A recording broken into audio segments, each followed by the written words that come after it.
The doors of the orientation hall slid open with a soft hiss, and Hun stepped inside with his backpack slung over one shoulder. He paused for a moment, taking in the sheer scale of the room. The ceiling stretched so high above him that it almost disappeared into shadow, while hundreds of floating seats hovered in perfectly arranged rows. Each seat was designed for a different species, and the variety alone was overwhelming. As he walked further in, Hun couldn't help but stare at the students already gathered. Some looked like walking crystals, their bodies catching the light and scattering it into dazzling colors. Others were clouds of gas contained within faintly glowing force fields. A few resembled plants, their vines shifting and curling as they moved. Near the front, one student seemed to be made entirely of liquid metal, constantly flowing and reshaping itself. Hun made his way down the aisle, searching for an empty seat. As he passed, heads turned. Conversations stopped. Some students quickly looked away, while others whispered behind him. A few even shifted their belongings to occupy extra space, silently discouraging him from sitting nearby. Hun noticed all of it, but he forced himself to stay calm. This was his first day at the Galactic Convergence Academy, and he didn't want to start it on the wrong note. Eventually, he found an empty row near the middle and sat down quietly. He pulled out his datapad, adjusting it comfortably in his hands. It had been modified specifically for human use, since most galactic devices were designed for tentacles, claws, or energy-based manipulation. Just as he settled in, a nearby seat filled as a floating jellyfish-like student drifted beside him. Its glowing spots pulsed softly until it noticed Hun. Instantly, the colors shifted to a deep, uneasy purple, and without a word, it floated away to another row. Hun let out a quiet sigh. He had expected this. The pre-arrival materials had warned him. Earth was classified as a Class 12 Deathworld, a place of violent storms, dangerous predators, and unpredictable environments. Most species in the galaxy came from calm, stable planets. Compared to them, Earth sounded like a nightmare. And humans, who survived all of that, seemed even worse. The lights in the hall dimmed suddenly, cutting through the murmurs. At the front of the room, a figure materialized on the stage.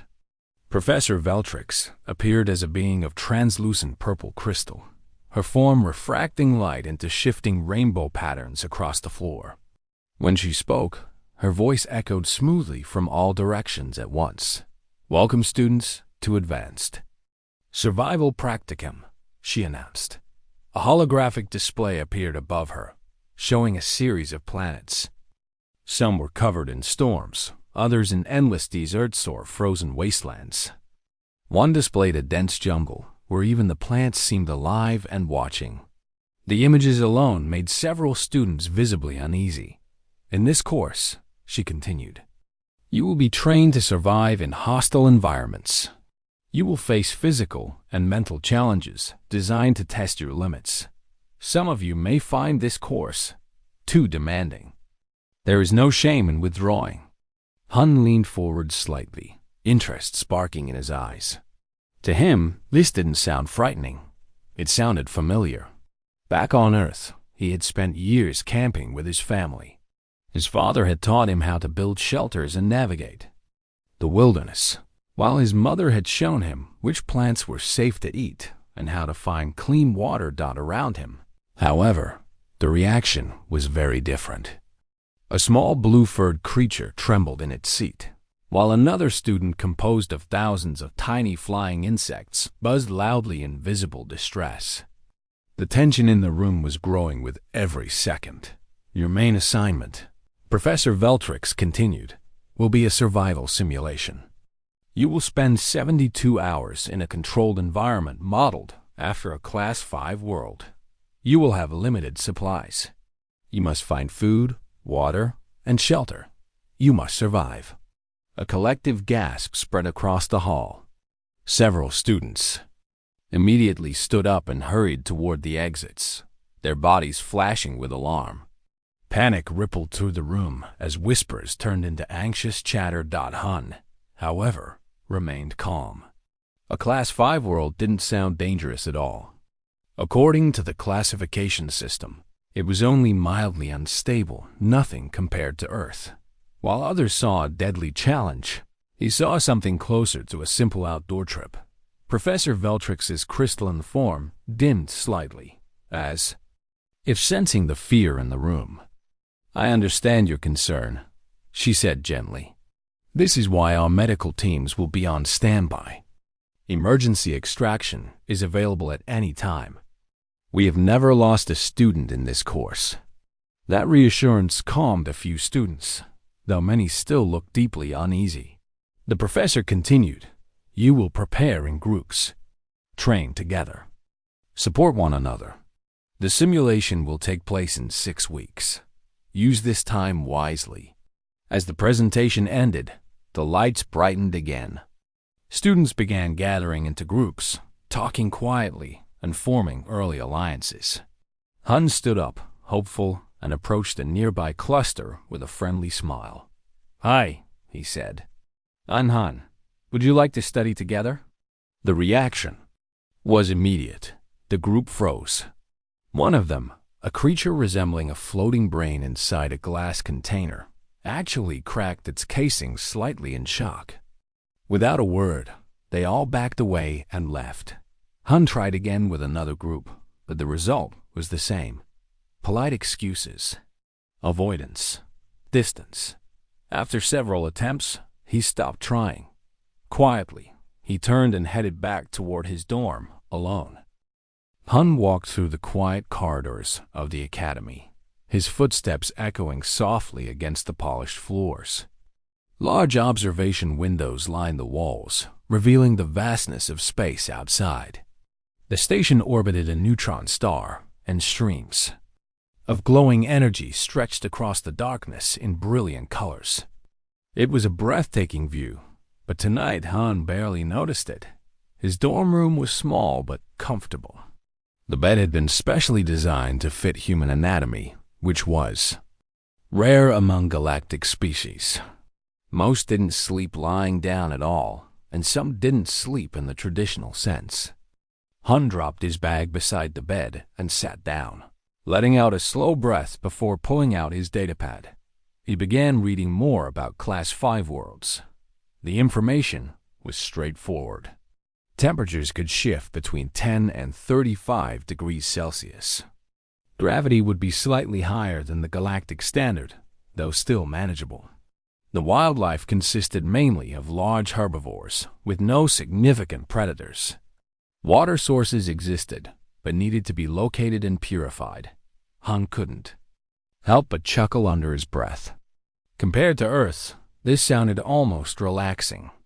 Back home, temperatures could swing far more drastically, and real predators like bears and wolves were always a possibility.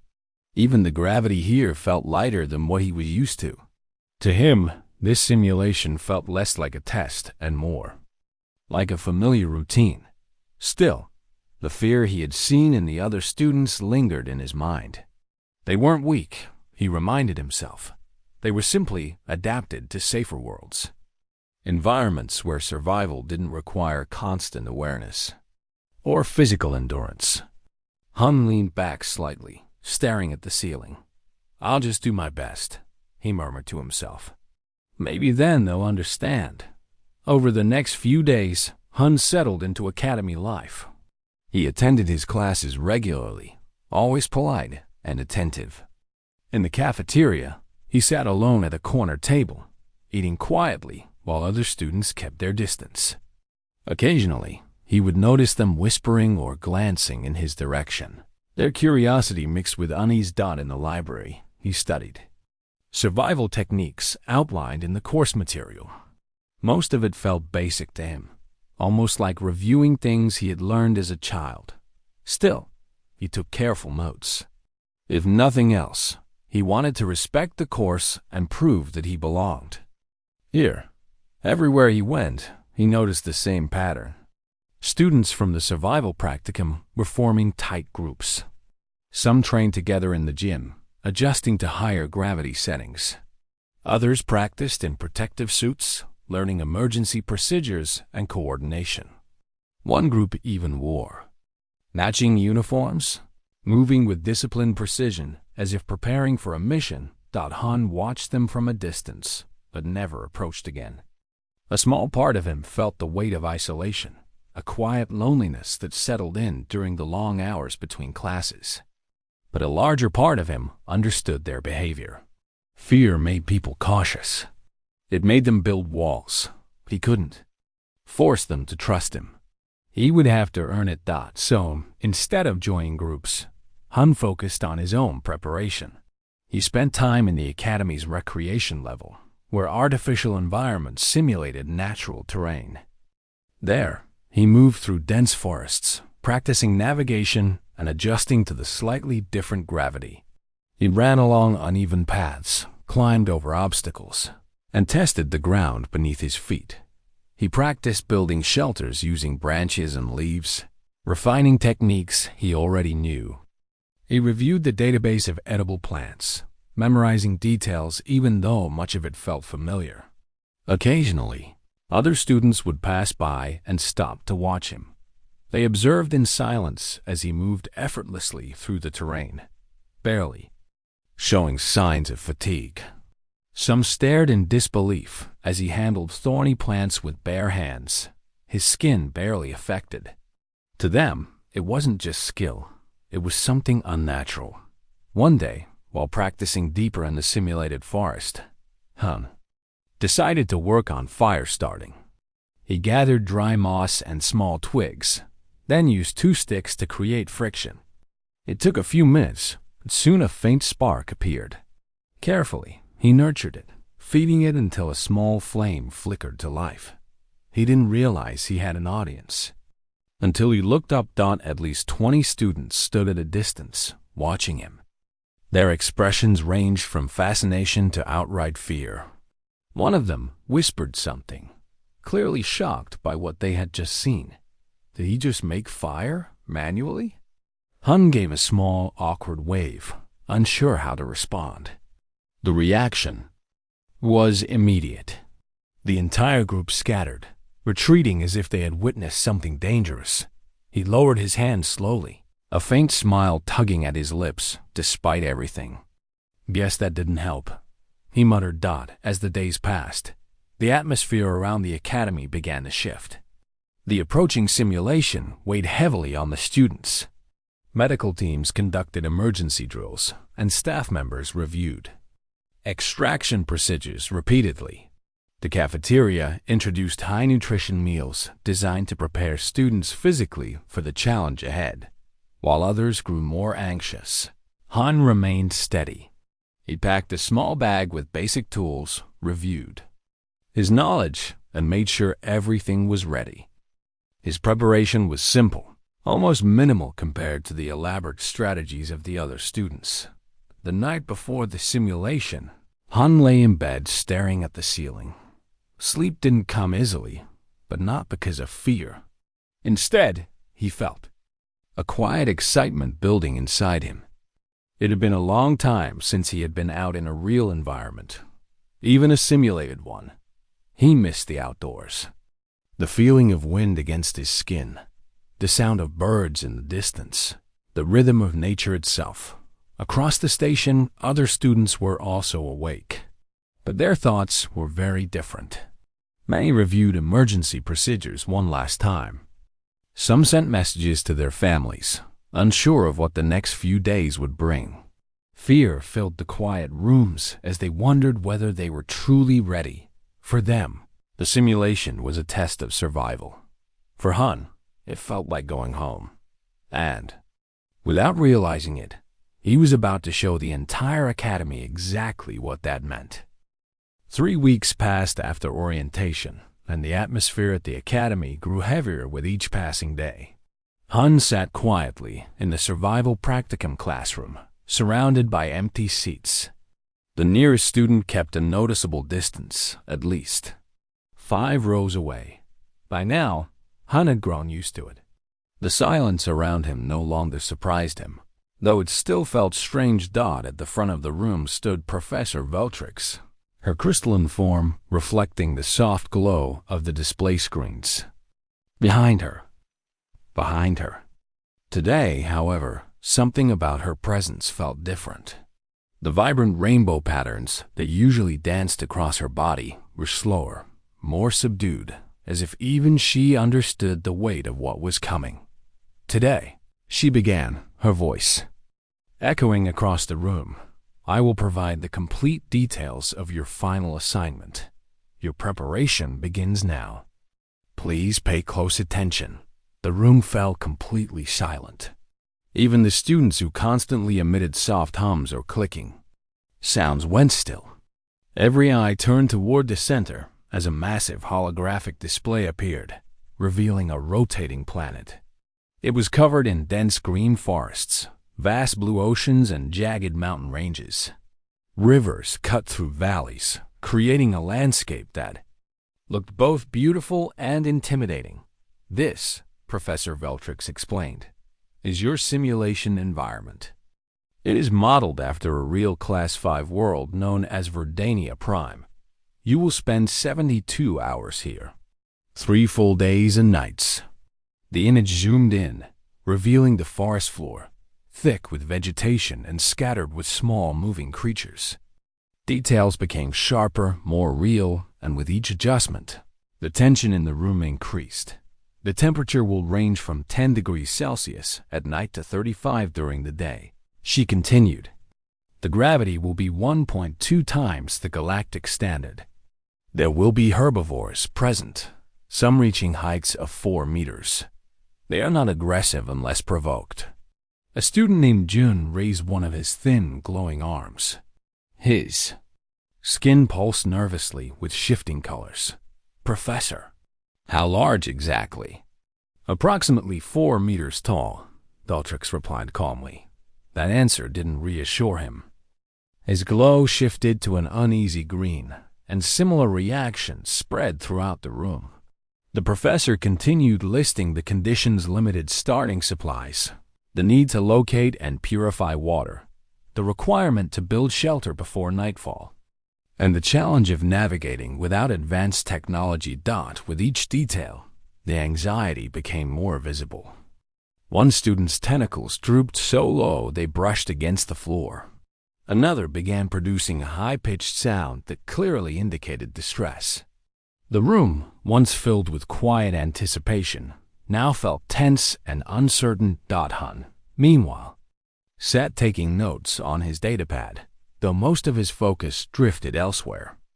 To him, these conditions sounded manageable, even comfortable.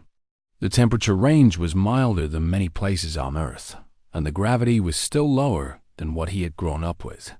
Herbivores that didn't attack felt less like a threat, and more like a peaceful environment.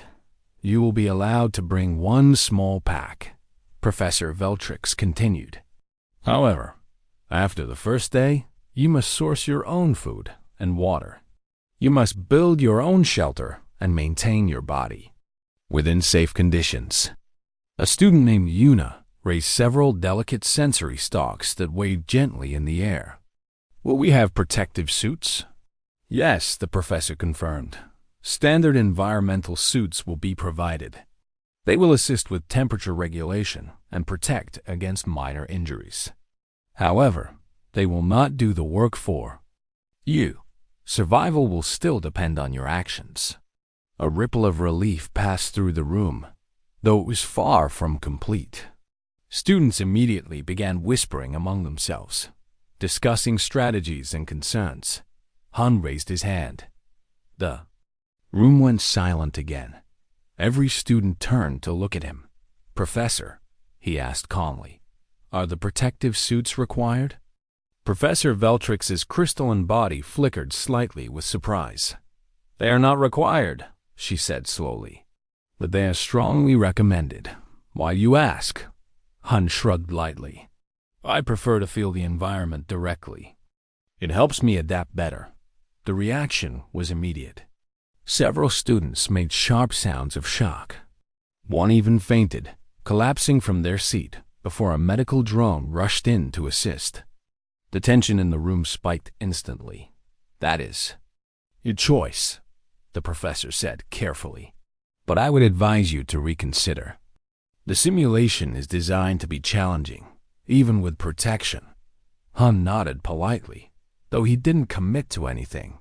From his perspective, a protective suit might actually make things harder. It would limit his senses, block subtle environmental cues, and interfere with instincts he had relied on his entire life. After the class ended, students quickly gathered their belongings and moved out in groups. Conversations filled the hallway as they discussed what they had just learned. "Did you hear the human?" One whispered. "He wants to go without protection," another replied, their voice filled with disbelief. "Deathworlders are insane," a third added quietly. "I heard humans can survive for days without water. My species wouldn't last 6 hours," someone else said. Hun packed his things slowly, letting the crowd clear before heading toward the exit. As he stepped into the hallway, he noticed Hyun standing alone near the wall. His bioluminescent skin flickered rapidly, shifting through anxious colors. "Are you okay?" Han asked, keeping a respectful distance. Jun jumped slightly, his entire body flashing bright white with alarm. "I'm fine." "Totally fine." Han gave a small nod. "The assignment does sound tough. Are you in a study group?" Jun hesitated. His colors shifted, dimming into a soft blue. "I was. But they said I was too weak. They thought I would slow them down." Hun felt a quiet sense of understanding. He knew what that felt like. "You're not weak," he said gently. "You made it into this academy. That means you're capable." "But I'm from a Class 1 world," Jun replied. "Everything there is perfect. The weather never changes. There are no dangers. I've never had to survive anything." Hun smiled slightly. "Then this is your chance to learn. That's why we're here, right?" Jun looked at him, curiosity replacing some of his fear. His glow shifted to a cautious orange. "You're different than I expected," he admitted. "We're just adapted to a different environment," Hun said. "That doesn't make us dangerous." Before Jun could respond, a group of students called out to him. His body flickered with embarrassment, and he quickly excused himself, hurrying to join them. Hun watched as they pulled him away, their voices low but clearly disapproving. Over the following weeks, the academy transformed completely. Students trained everywhere, in gyms, in hallways, in simulation zones. Some practiced in full protective suits while others focused on building strength or endurance. Study groups became more organized, forming strategies and backup plans. Hun trained too, but in his own way. He spent time in the recreation forests, running through terrain and practicing survival skills. He built shelters, tested tools, and reviewed plant life, all with quiet focus. Sometimes, other students would stop and watch him. They observed in silence as he moved through the environment with ease, his actions efficient and natural. To them, it wasn't just skill, it was something deeper, something they didn't fully understand. And slowly, without anyone realizing it yet, that difference was about to change everything. As the simulation day approached, tension spread across the entire station. The academy no longer felt like a place of learning alone. It felt like preparation for something far more serious. Medical staff ran constant drills, practicing emergency extraction procedures with precise coordination. Students moved through the halls wearing protective suits, rehearsing responses to imagined dangers, while instructors monitored everything closely. The cafeteria began serving specially designed meals, packed with nutrients to strengthen bodies for the coming challenge. Conversations everywhere revolved around survival strategies, risk calculations, and worst-case scenarios.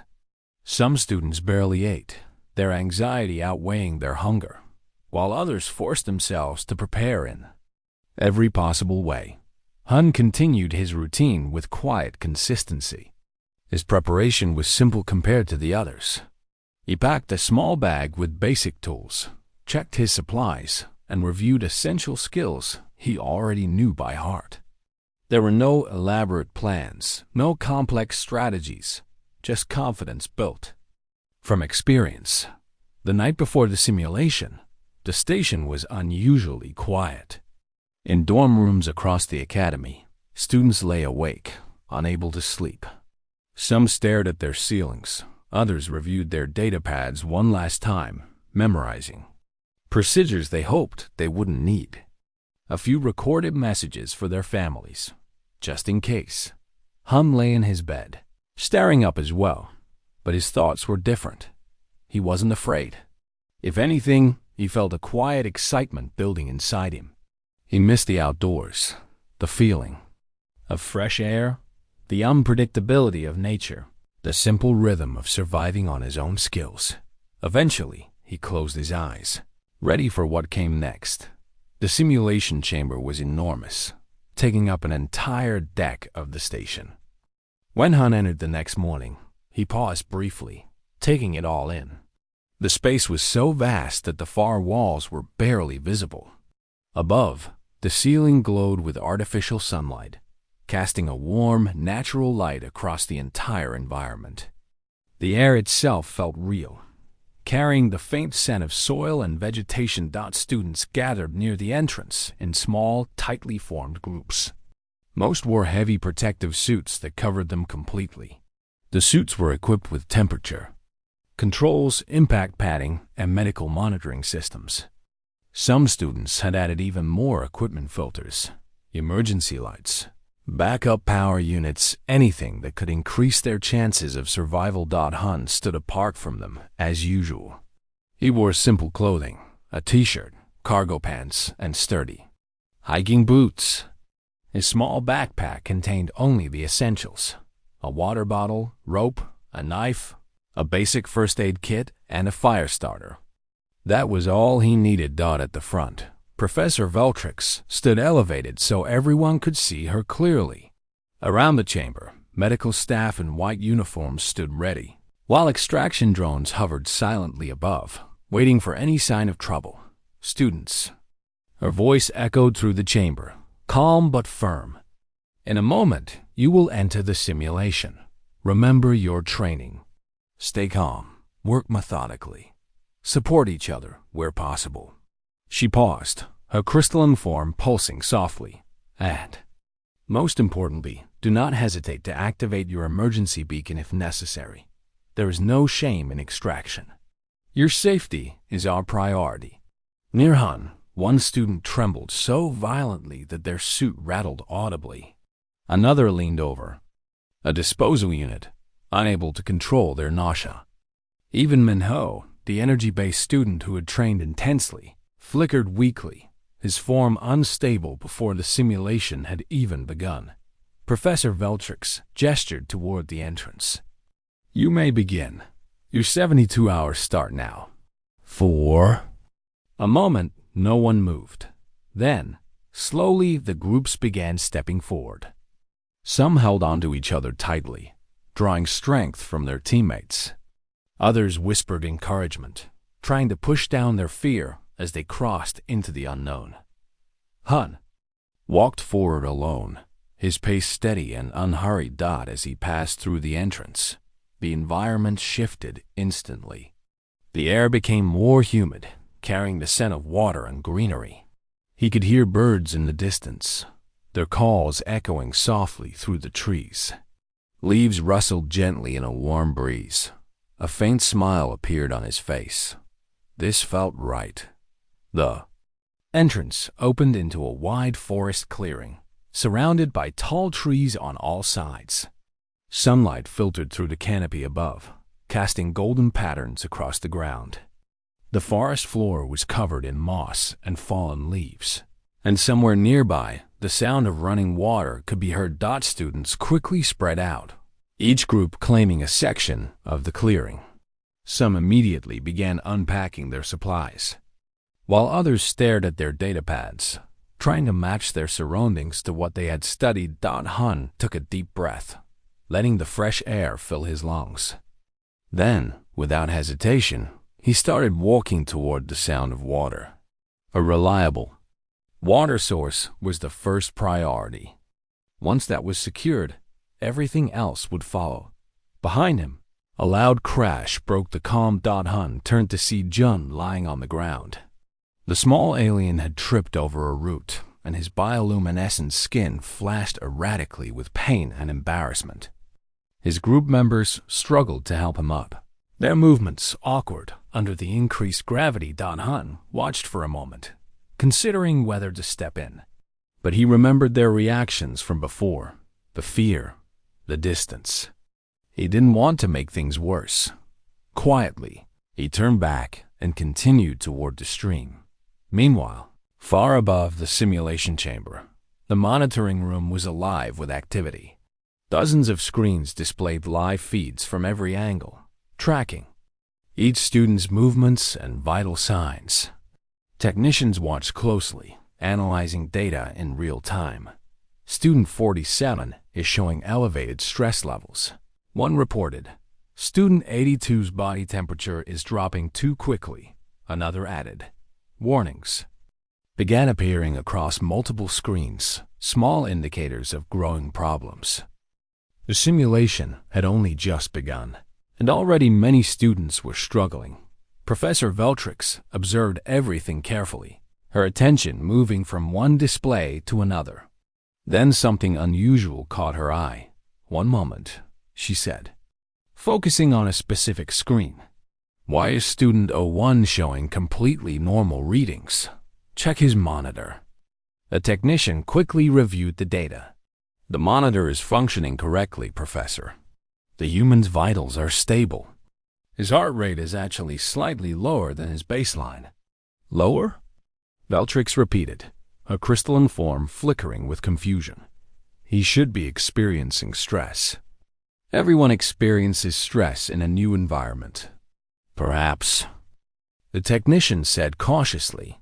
"Humans define stress differently." On the screen, Hun reached the stream. He knelt beside it, dipping his hand into the water to test the temperature and flow. His eyes scanned the surroundings, analyzing terrain, elevation, and potential risks. Within moments, he had already begun planning, while others struggled to adjust. Hun had already started adapting, and in the monitoring room, the first signs of something extraordinary were beginning to show. Hun studied the stream for a few seconds, letting his eyes trace its path through the forest. The water moved at a steady pace, clear enough to reveal smooth stones beneath the surface. He crouched lower, feeling the temperature with his hand, then glanced upstream and downstream, searching for the best place to settle. Within moments, he found it. A slightly elevated patch of ground, not far from the water, protected on one side by a cluster of large rocks and surrounded by trees that would block wind. It was close enough to the stream for easy access, but far enough to avoid flooding or attracting animals that might come to drink. Without wasting time, he set down his bag and began working. Shelter came first. He moved quickly through the area, gathering fallen branches and sturdy sticks. His movements were efficient, almost automatic, shaped by years of experience. He leaned the branches against the rock face, forming the frame of a simple structure. Then he layered it with leaves and moss, arranging them carefully so they overlapped like shingles. Each layer served a purpose: insulation, waterproofing, protection. Within 20 minutes, the shelter was complete. It wasn't large, but it was solid, capable of keeping him warm and dry through the night. He stepped back briefly, checking his work, then gave a small nod of satisfaction. High above, in the monitoring room, several professors had gathered around his screen. "Is he using primitive construction methods?" one asked, leaning closer. "Yes," Professor Veltrix replied. "That design is thousands of years old. But look at the speed and precision." He didn't hesitate. need reference material. His species must rely heavily on inherited knowledge, another suggested. Practical survival skills passed down through generations. Back in the simulation, Hun had already moved on to his next task: water. He filled his bottle from the stream but didn't drink immediately. Instead, he began preparing a simple filtration system. Using small stones, sand, and charcoal from an early fire setup, he constructed a basic filter. He poured the water through it carefully, removing impurities before placing it over a small flame to boil. The fire itself had been easy to start. The tool in his pack worked instantly, but even without it, he knew multiple methods. It was something his father had insisted he learned as the water heated. Hun took a moment to explore the surrounding area. He moved quietly, observing the environment with a practiced eye. He identified several edible plants, recognizing them by their shape, color, and growth patterns.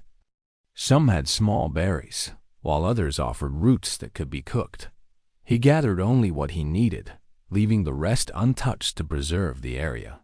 Among the plants, he found something familiar: wild onions. A faint smile crossed his face. As he added them to his collection, by midday, his camp had taken shape. He had shelter, clean water, a steady fire, and a supply of food. He even improvised a fishing line, using part of his rope and a bent piece of wire, setting it near the stream with quiet patience. When he finally sat down on a log near the fire, everything he needed was already in place. He took a slow drink of purified water, then tasted the berries he had gathered. They were sweet, with a flavor that reminded him of home. "This is nice," he said softly to himself.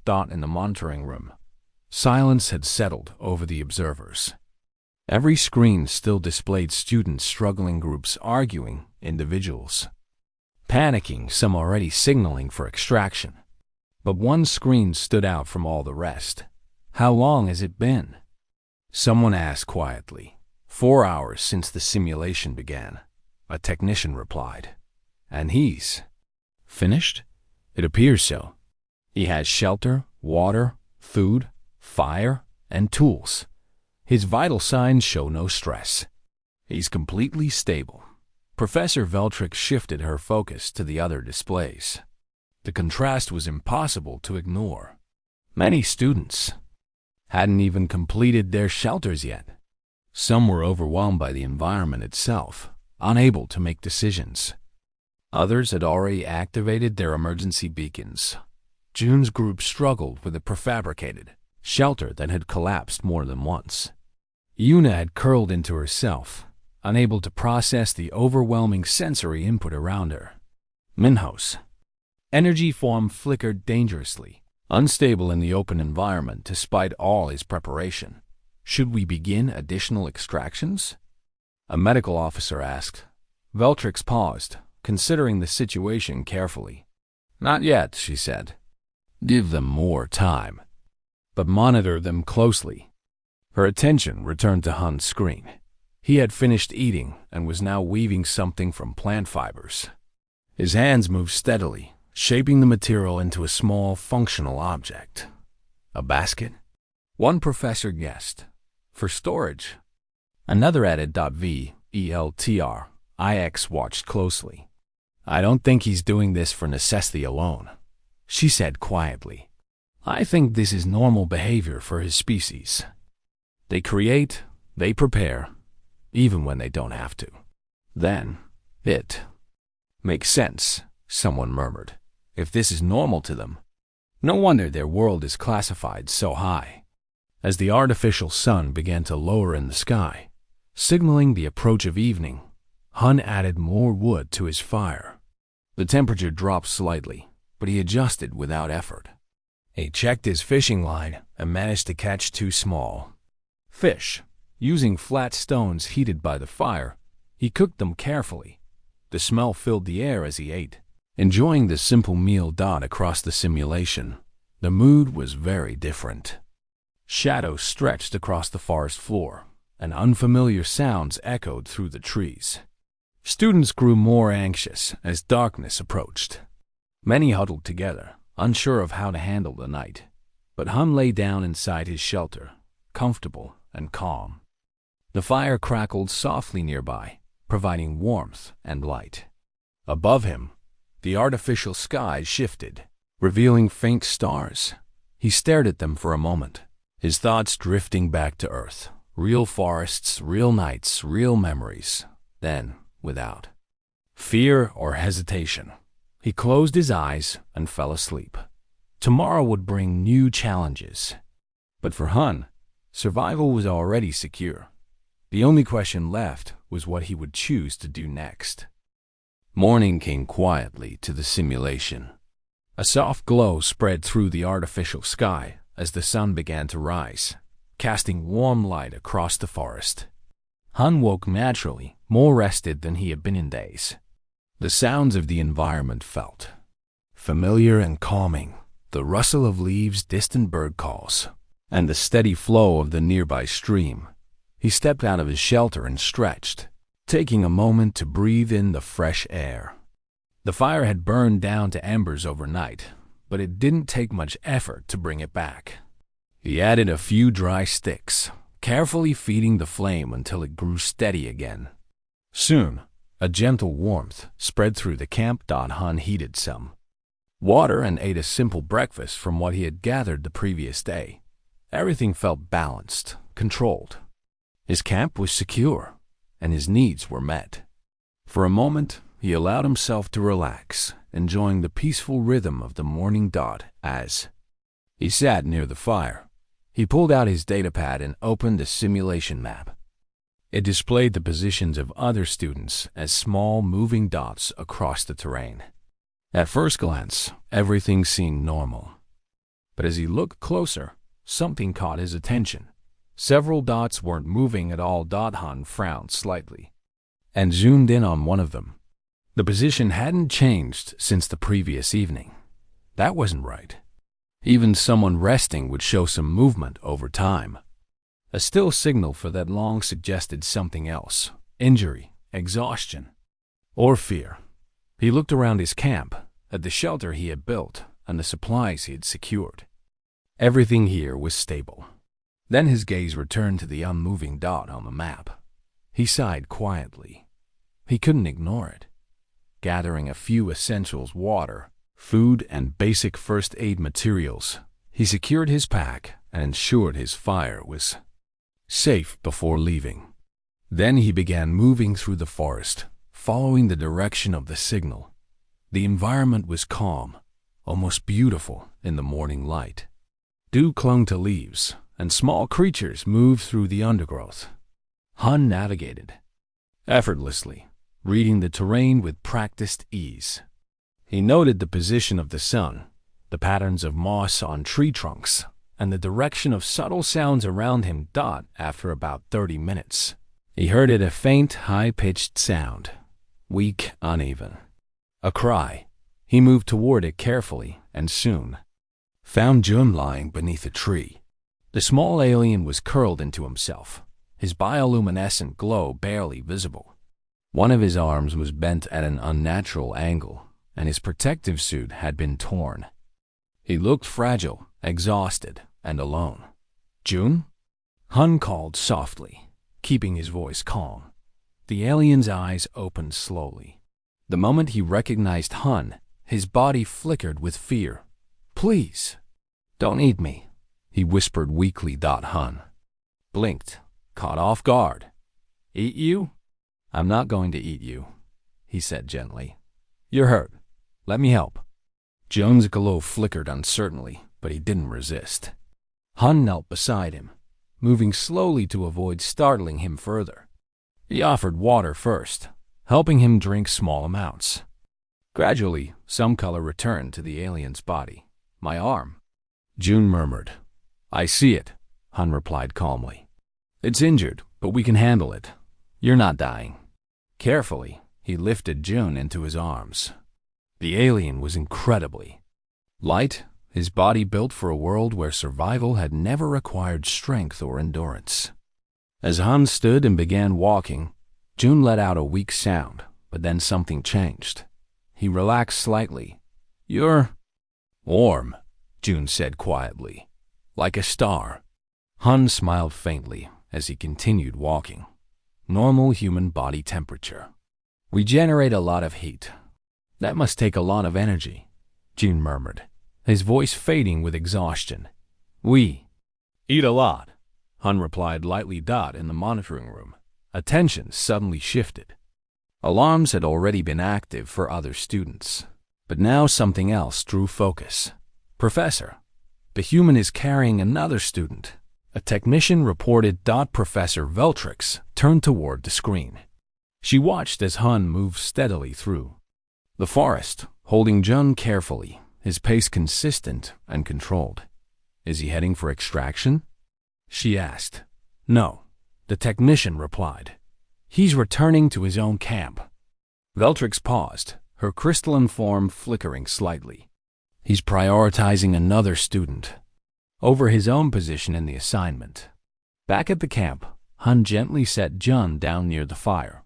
The warmth spread quickly, and the small alien's glow stabilized slightly. Hun examined the injured arm with focused attention. The fracture wasn't severe, but it needed support. Using 2 straight sticks and strips of cloth from his kit, he created a simple splint. His movements were careful and precise, minimizing discomfort while securing the injury. "You know medicine?" June asked weakly. "Just basic first aid," Hun replied.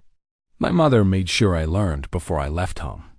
Once the splint was secure, Hun gave him more water and some food. "Eat slowly," he advised.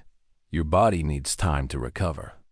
June nodded faintly, his fear slowly fading as he took in his surroundings.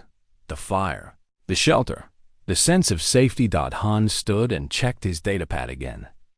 More stationary signals appeared on the map. He looked back at Jun. "Will you be okay here for a while?"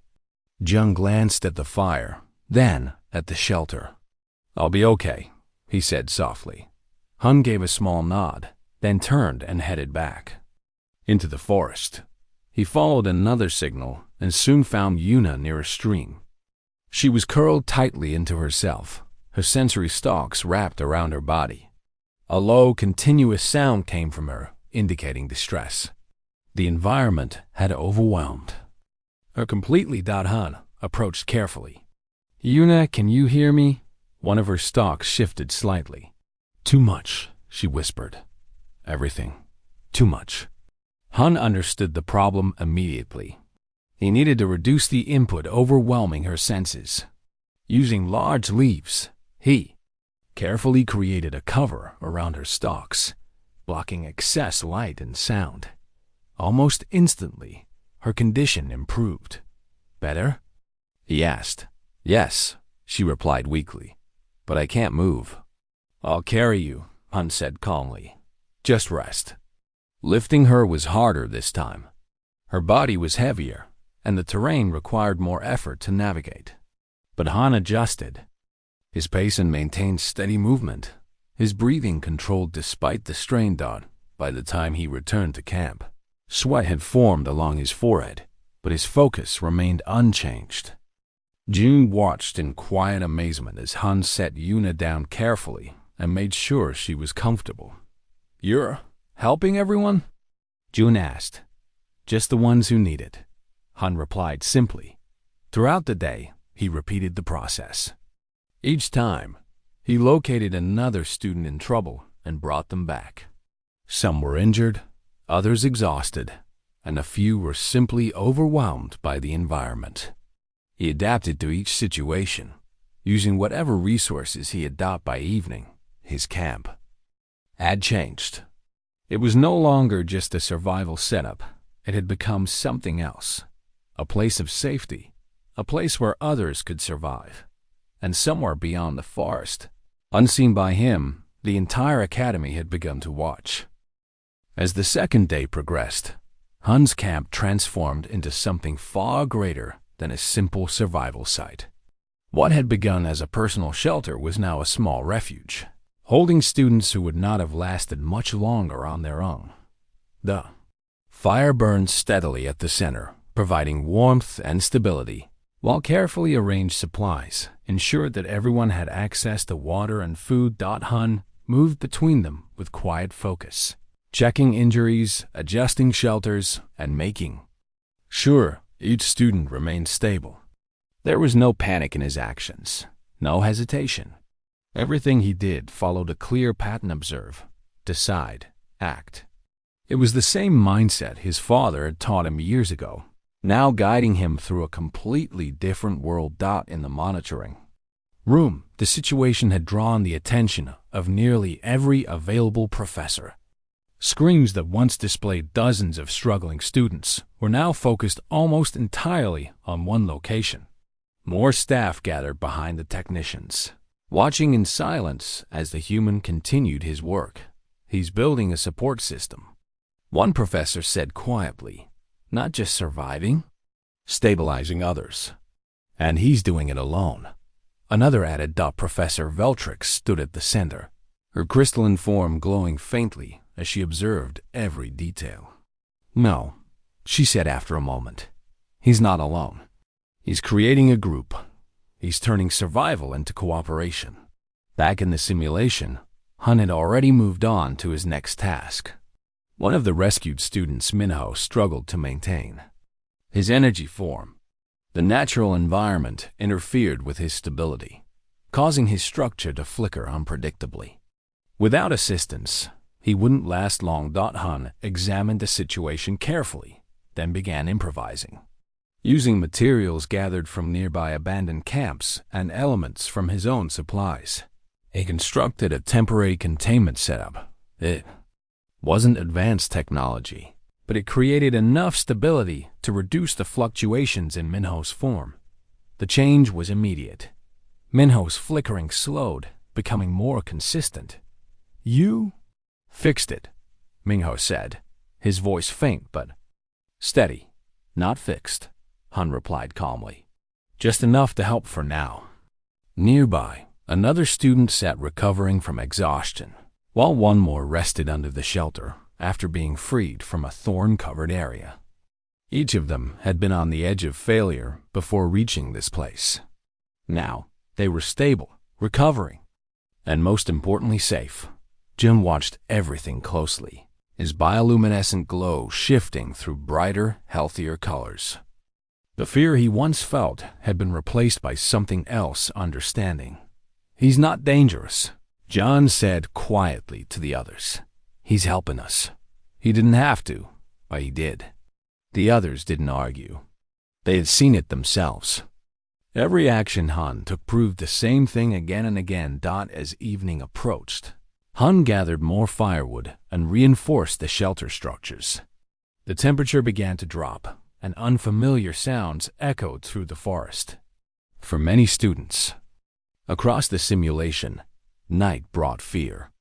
But here, within this small camp, the atmosphere was different. The firelight created a circle of warmth and safety. Shadows danced against the trees, but they no longer felt threatening. Students who had spent the previous night alone and terrified now sat together, sharing food and quiet conversation. Hun distributed what he had gathered, making sure everyone ate enough. He kept track of their conditions, adjusting small details to keep them comfortable. There was no sense of superiority in his actions, no attempt to control. He simply did what needed to be done. "Why are you doing this?" one of the students asked quietly. "This is your assignment, helping us. Doesn't it make things harder for you?" Hun paused for a moment, considering the question. Then he gave a small shrug. "The assignment is to survive," he said. "I've already done that." The simplicity of his answer left the group silent. Later that night, as the fire burned low and the forest settled into a quieter rhythm, the students rested. Some slept, others simply lay still, recovering from exhaustion. For the first time since the simulation began, none of them felt alone. Hun remained near the entrance of the camp, sitting where he could see the surrounding area. His posture was relaxed, but his awareness remained sharp. He listened to the environment, noting every sound, every shift in the wind, every subtle change around him. High above, in the monitoring room, the silence was different now. It wasn't tension or uncertainty. It was something closer to realization. This is what a Deathworlder is, Professor Veltrix said quietly. Not a creature of destruction, but one of capability. One who thrives where others struggle, and chooses to help instead of dominate. On the screens, Hun adjusted the fire one. Last time, before leaning back slightly, his expression calm. Around him, the students he had rescued rested safely, their earlier fear replaced with trust. The night passed without incident, but something far more important had already changed. The way the students saw Hun and the way the Academy saw humans was no longer the same. And as the final day of the simulation approached, none of them yet realized that the greatest test was still waiting. The third morning of the simulation began with an unusual sense of calm. Hun's camp, once a simple shelter, had fully transformed into a small, organized refuge. 7 rescued students rested around the fire, their conditions stable, their strength slowly returning. Food and water were managed carefully, and the environment, once overwhelming, now felt controlled within the boundaries Hun had created. He was sitting near the fire, teaching Jun how to twist plant fibers into rope, when the calm was suddenly shattered. A loud alarm echoed across the entire simulation chamber that it wasn't part of the environment. It was sharp, urgent wrong. The students froze, their expressions shifting instantly from relief to fear. Even Hun stood up quickly, scanning the surroundings. Something had changed, and not in a way he could predict. Far above, in the monitoring room, chaos erupted. Red warning lights flashed across every panel as technicians rushed to understand what was happening. System malfunction. One shouted. Temperature regulation is failing. It's rising rapidly. How fast? Professor Veltrix demanded. Already at 38 degrees and climbing. It's exceeding safe levels for most species. Veltrix didn't hesitate. Initiate emergency extraction. Now. But almost immediately, another problem surfaced. The drones aren't responding, a technician reported. Panic creeping into his voice. The malfunction has affected their control systems. Then send in emergency teams, Veltrix ordered.